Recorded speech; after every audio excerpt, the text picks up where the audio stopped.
So some of you have been asking me my worst one-night stand story, and I thought I'd share it with you.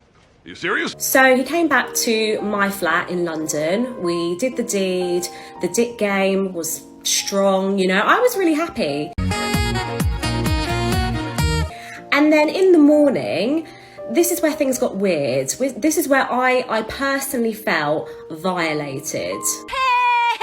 So he decided to get up, open my fridge, which is already violation number one. Like, I would never open someone's fridge, especially of someone who I'm having a one night stand with. Like, you know, it's not my stuff. Like, why do you feel comfortable, like, getting stuff from my fridge? Good question. Maybe because you invited him into your house, and then your bedroom. So at that point, going into the fridge doesn't seem so unreasonable. Bingo. Plus, you're dealing with Chad here. Chad does what he wants. And yes, that includes going into the fridge and making himself breakfast after he's smashed. So, violation number one, he opened the fridge. He decided to make himself a full-on fry-up. I'm talking eggs, crispy bacon, a hash brown, like a full-on fry-up. So he made himself breakfast, leisurely ate it, and then left. He didn't even ask me, didn't even have the courtesy to ask me if I would like some breakfast. So helped himself to my kitchen. I'd been violated in my own gaff, fuming. My man. Her anger is misplaced.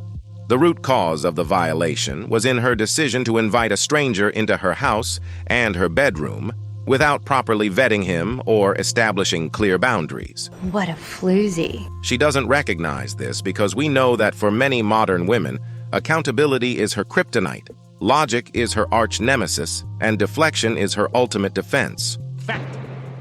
Men really just don't want us to have standards. Because I'm thinking about, I met a guy to go on a date, right? We had matched on a dating app. Raw dog and some randoms.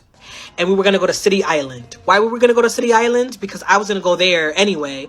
And he was like, oh, I'll go with you. Then when we're on the way to City Island, he changes his mind. And he's like, actually, like, that might be a little bit too far. Let's like keep it local. And I'm like, you know what? That makes a lot of sense. And so then we're going to go to Wendy's to get 4 for $4. What the Right? Bruh. Instead of going to Wendy's, he took me to a motel. Oh my God. That's... What? The man has sized her up and decided that she would be so desperate and so low effort that he would be able to take her directly to a motel to fornicate. And he was right. Did she object to this? After all, women are the gatekeepers of intimacy. True. Okay, so this is for all of my single, over 30 people.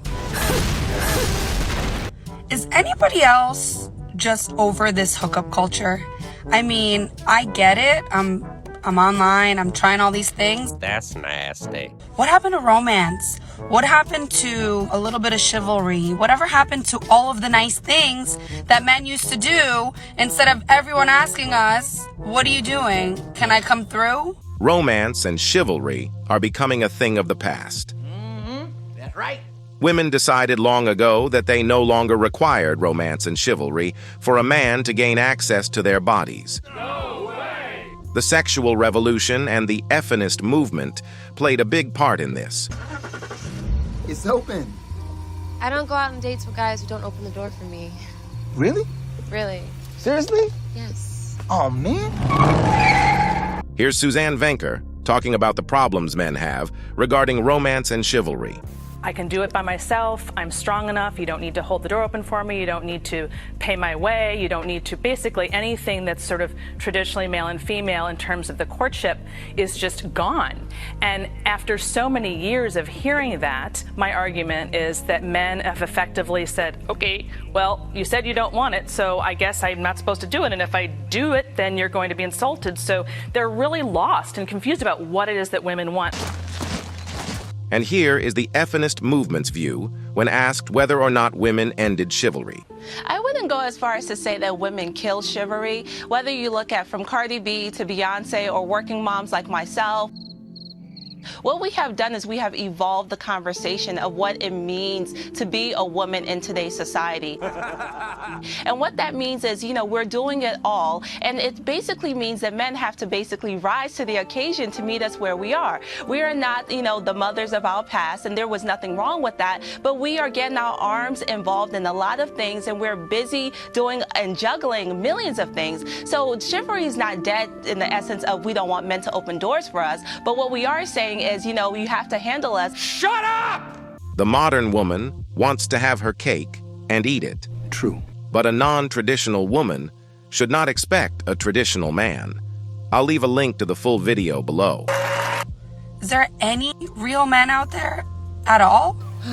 By using the term real man, she's using shaming language, because she's really only talking about Chad, a romantic, chivalrous Chad who has interest in her. What she's failed to realize is that Chad disappears once the wall arrives.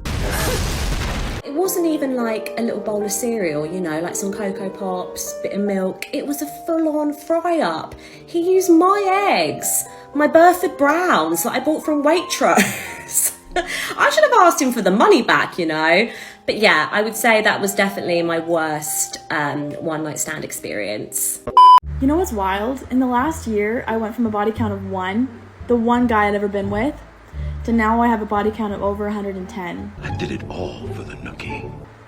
Like, I wasted no time. Ladies like this should remember that the internet, much like the wall, has always been and will forever remain undefeated. Because the word of the day is raw dog.